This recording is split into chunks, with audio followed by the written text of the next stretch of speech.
परम पूज्य संत श्री दत्त शरणानंद जी महाराज ની પ્રેરણાથી બની શ્રી જલારામ ગૌસેવા કેન્દ્ર ભાભર એક તીર્થભૂમિ, એક એવી તીર્થભૂમિ જ્યાં એક નહીં, બે નહીં, પૂરા 33 કરોડ દેવી દેવતાઓની દેવભાવથી સેવા શુશ્રૂષા થાય છે.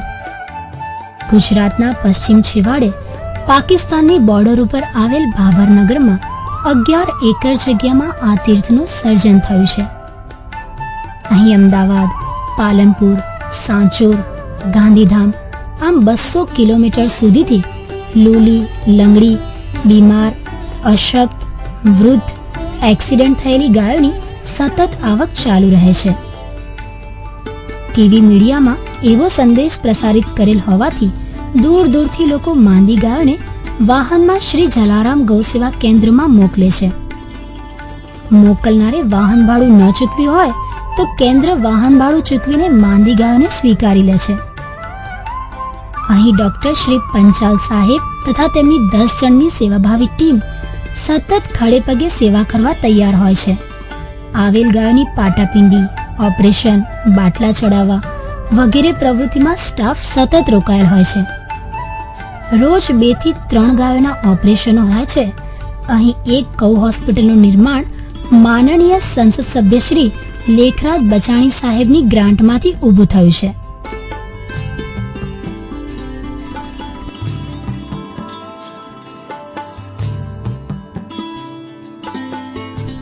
દાનવીર શેઠ શ્રી વસંતભાઈ કોઠારી સુરત તરફથી તેમના સ્વર્ગવાસી પિતાશ્રી તથા માતૃશ્રીની યાદમાં હોસ્પિટલના નિર્માણમાં માતબર રકમનું દાન મળ્યું છે.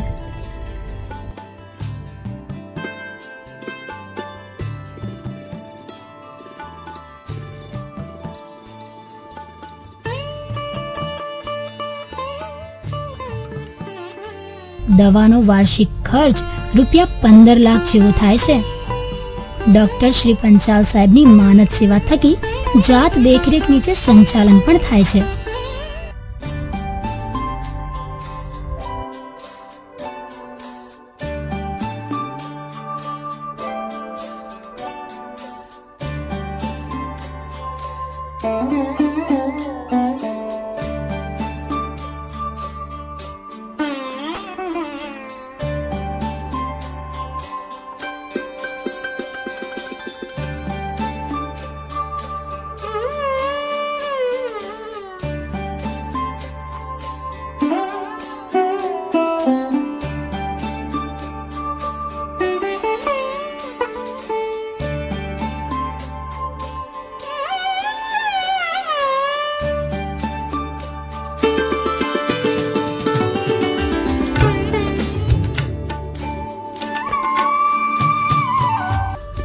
પરોઢિયે 5 વાગ્યાથી ગોવાળો તથા ગૌસેવકોથી વાતાવરણ આહલાદમય થઈ જાય છે.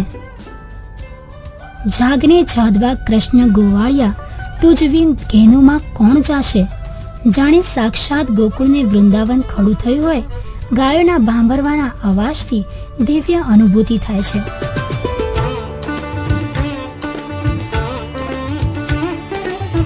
યુવાન ગૌસેવકો રાત્રે પલાળે ખાણ પાપડીને પાવડાથી તૈયાર કરી દોડિયામાં ભરવા લાગી જાય છે.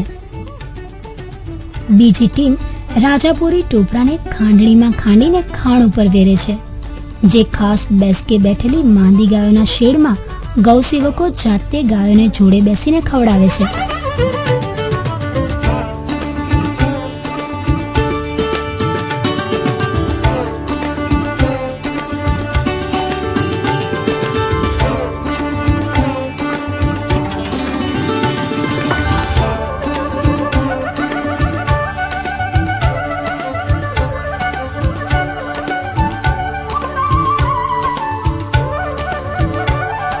અહીં બંને શિંગડામાં કેન્સરના રોગ સાથે જેને પોતાના માલિકે રામ ભરોસે છોડી દીધો હતો તે બોડો બળદ હવે કેન્સર મુક્ત થઈ ગયો છે. શિંગડા કપાવી નાખ્યા છે અને એકામાં ખાણ ભરી દરેક શેડમાં તેના ભાઈ બહેનોને પહોંચાડવાની જવાબદારી સંભાળે છે. સાંજ સવાર નિયમિત બોડાભાઈ આ સેવા બજાવે છે. ભગવાને તેને નવું જીવન આપ્યું છે તે તેના બાંધવાની સેવામાં ખર્ચી નાખવાનું નક્કી કર્યું છે. શું માનવ જાતે બોડાભાઈ પાસેથી કંઈ શીખવા જેવું નથી લાગતું? આ છે શેડ નંબર 1, જ્યાં સૌપ્રથમ માંદી ગાયો તથા બળદોની સઘન સારવાર થાય છે. દરેક બીમાર ગૌવંશની ડોક્ટર શ્રી પંચાલ સાહેબ તપાસ કરે છે. ત્યારબાદ તેમની સૂચના પ્રમાણે સ્ટાફ સારવાર ચાલુ કરે છે. જો ઓપરેશન કરવાનું હોય તો તે પ્રમાણે ટ્રીટમેન્ટ ચાલુ થાય છે.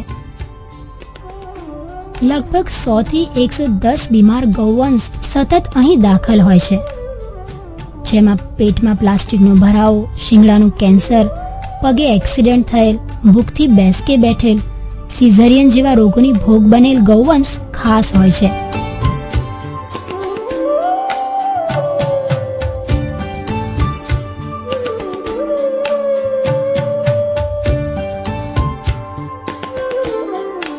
આ તમામ ગૌવંશને ગૌ સેવકો જોડે બેસી ખાણ ખવડાવે છે, પાણી પાય છે, બ્રશથી સાફ કરે છે. સાંજ સવાર નિયમિત આવી બેસકે બેઠેલ ગાયોને કાર્યકરો વળીથી ઊભી કરે છે, કારણ કે સતત ભૂખથી ત્રસ્ત થઈ બેસી રહેવાથી તેમની લાઈફ સિસ્ટમ કામ કરતી બંધ થઈ ગઈ હોવાથી રોજ સવારે ફરજિયાત ઊભી કરવી પડે છે. અહીં એવા નાના નાના વાછરડીઓ પણ આવે છે જેને જન્મ આપીને તેમની માતાઓ મરણ પામી હોય છે. પણ ભગવાને અહીં એવું ચિત્ર ખડું કર્યું છે કે આવી બિનવારસી બચ્ચાઓને ધવરાવવા માટે કેટલી ગાય માતાઓ તૈયાર છે. અમુક ગાય માતાઓ તો 2-3 બચ્ચાઓને ધવરાવે છે. વાહ કુદરત, તારી કળા.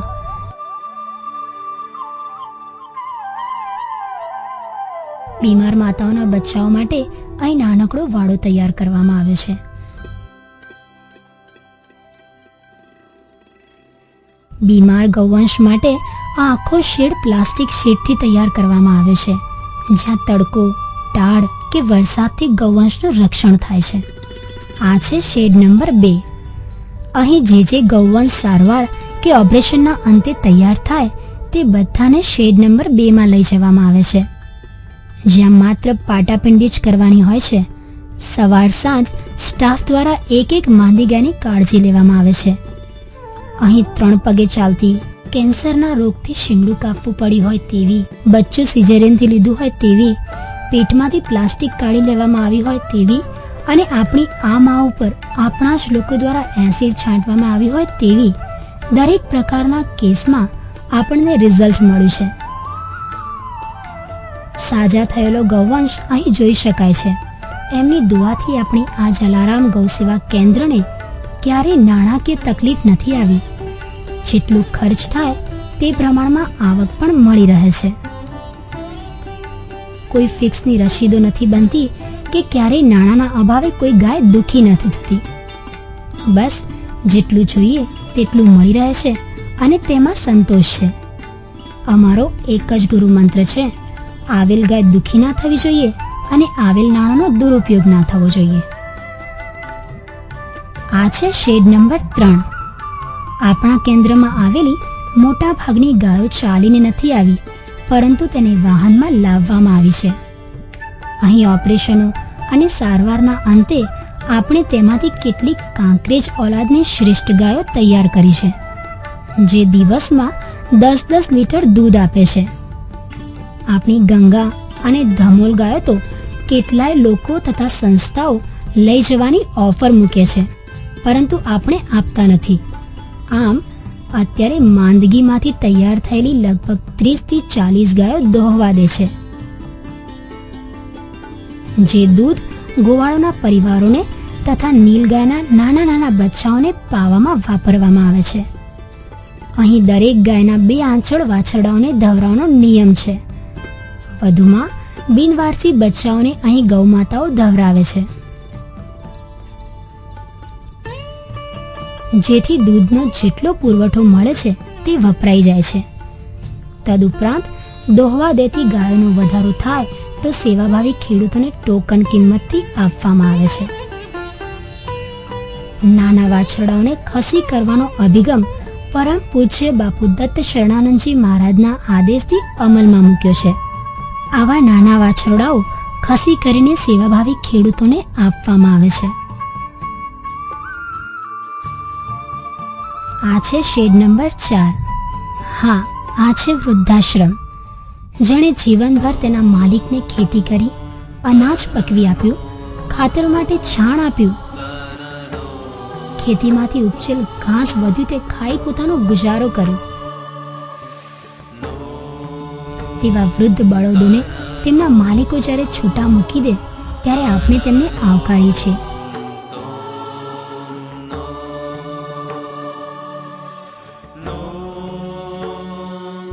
તેમના માટે અલાયદો શેડ વૃદ્ધાશ્રમ તરીકે ફાળવ્યો છે, જ્યાં સવાર સાંજ ખાણ સૂકું લીલું ઘાસ ખાઈ પાણી પીને અહીં આરામથી તેમની બાકીની જિંદગીની સફર પૂરી કરે છે.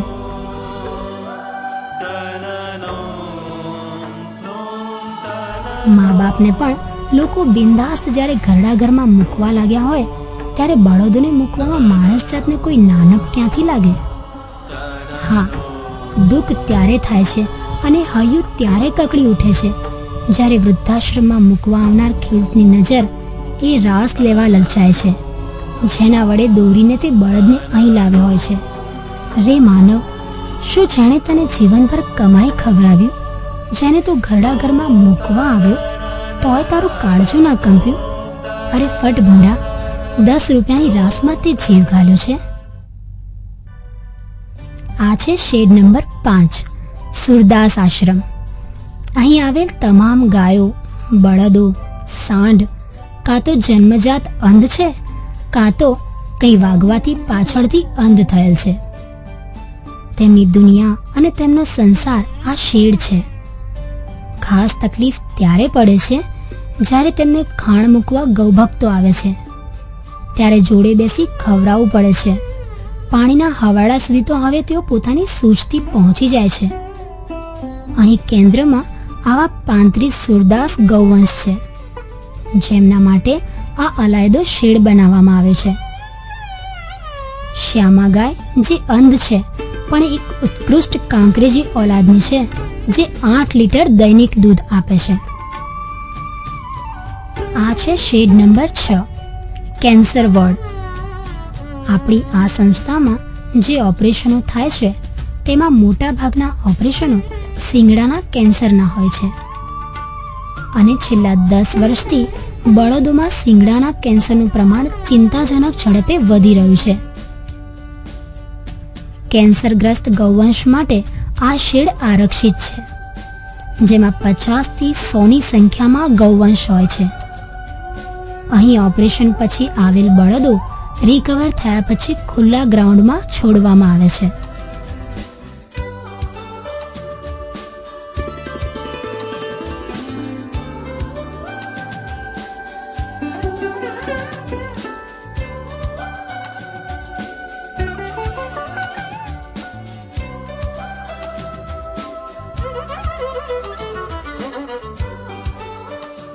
આ છે ખાણ રૂમ. અહીં ખાણ માટે ગુવાર, પાપડી, મકાઈ, સિઝન પ્રમાણે બાજરી, ઘઉં વગેરે ભરડીને રાત્રે પલાળી દેવામાં આવે છે, જે સવારે ગૌસેવકો દ્વારા સવારમાં 5 વાગે આવીને સૌ પ્રથમ તેમના વિટામિનયુક્ત પ્રવાહી મેળવીને પાવડાથી બધું એકરસ કરવામાં આવે છે. ત્યારબાદ ગૌસેવકો દોડિયાઓ ભરી ભરી એકા દ્વારા દરેક શેડોમાં લઈ પ્રથમ બીમાર તથા સુરદાસને જાતે પાસે બેસી ખવડાવવામાં આવે છે. દર વર્ષે 4 થી 5,000 બોરી પાપડીનો વપરાશ થાય છે. ગવાર ગૌશાળા શરૂ થઈ ત્યારથી એક દાતા તરફથી આવે છે.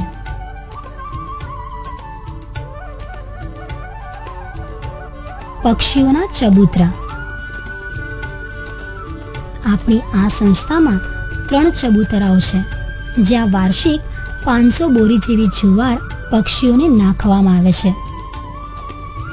સવારમાં જાત જાતના પક્ષીઓથી વાતાવરણ એકદમ અલૌકિક બની જાય છે. કબૂતરો માટે ખાસ રહેવા ચબૂતરાઓમાં નાના નાના ઘર બનાવવામાં આવ્યા છે, જ્યાં રાત્રે તેઓ રહે છે. બચ્ચાને જન્મ પણ ત્યાં જ આપે છે. સરોવર. દરેક શેડમાં અલગથી હવાડા આપવામાં આવ્યા છે, તો પણ જે કુદરતી સરોવરનું પાણી હોય તેની વાત ના થાય. આપણી સંસ્થામાં અલગથી સરસ મજાનું સરોવર બનાવવામાં આવ્યું છે, જે દર ત્રીજા દિવસે પાણી બદલી નાખવામાં આવે છે. ગાયો જે ખુલ્લા ગ્રાઉન્ડમાં ફરતી હોય છે તે સરોવરનું પાણી પીએ છે. આ સરોવરના દાતા શેઠ શ્રી જીવરાજભાઈ અમરસિંહભાઈ અનડા પરિવાર છે. સરોવરમાં પાણીની ક્ષમતા 1 લાખ લીટર જેટલી છે. સંત કુટીર. પરમ શ્રદ્ધે પ્રાંત સ્મરણીય સંત શ્રી દત્ત શરણાનંદજી મહારાજ ગૌધામ પથમેડા, જે ગૌસેવાના આજીવન ભેખધારી છે. તેમની પ્રેરણાથી આપણું આ ગૌસેવાનું કાર્ય આટલું અદ્ભુત ચાલી રહ્યું છે. તેમના ભાબર રોકાણ દરમિયાન રહેવા માટે ખાસ આ કુટીરનું નિર્માણ કરવામાં આવ્યું છે. બાપુની અમૃત તુલ્ય વાણીનો લાભ લેવા તેમના ભાબર રોકાણ દરમિયાન ગામડાના તથા દૂર દૂરથી લોકોનો પ્રવાહ અહીં આવે છે. આ સંસ્થામાં અન્ય પ્રવૃત્તિઓ પણ થાય છે. ગૌશાળા પરિવાર દ્વારા ગૌ સેવા ઉપરાંત 133 જેટલા ગરીબ, અશક્ત, નિરાધાર, માનસિક વિકલાંગ પરિવારોને જીવન નિર્વાહ કીટનું દર માસે વિતરણ કરવામાં આવે છે, જેમાં 20 કિલો બાજરી, 1 કિલો સિંગતેલ, 1 કિલો ગોળ, 1 કિલો ખાંડ, 1 કિલો દાળ તથા તહેવારોમાં મીઠાઈ આપવામાં આવે છે. 108 કીટ શેઠ શ્રી વસંતભાઈ જીવતલાલ કોઠારી પરિવાર સુરત તરફથી અપાય છે. અન્ય કીટોના દાતાઓ પણ જેમ મળતા રહે તેમ કીટોની સંખ્યા વધતી રહે છે. પારકરવાડી ભાભરમાં સીવણ ક્લાસ, શિશુ મંદિર, માર્કેટયાર્ડ, ભાભરમાં ઠંડા પાણીની પરબ વગેરે માનવ ઉપયોગી પ્રવૃત્તિઓ પણ ચલાવવામાં આવે છે. જેમને ભગવાને જીવદયામાં વાપરવા અખૂટ ધન આપ્યું છે તેવા દાનવીર શ્રેષ્ઠી શ્રી શગાળચંદ પૂંજાલાલ અનડાએ તેમના સ્વર્ગવાસી માતૃશ્રી અવલબેનના સ્મરણાર્થે મુખ્ય દાતા તરીકે માતબર રકમનું દાન સંસ્થામાં આપ્યું છે. કર્મવીર શ્રેષ્ઠી શ્રી નયનભાઈ કુંવરજીભાઈ મજીઠિયાએ તેમના પૂજ્ય પિતાશ્રી સ્વર્ગવાસી કુંવરજીભાઈના સ્મરણાર્થે ભૂમિ દાતા તરીકે સંસ્થામાં માતબર રકમનું દાન આપેલ છે. આ દાતાઓ આખી ઇમારતના આધાર સ્તંભ છે, જ્યાં ગૌ સેવાની ધૂણી રાત દિવસ ચલતી રહે છે.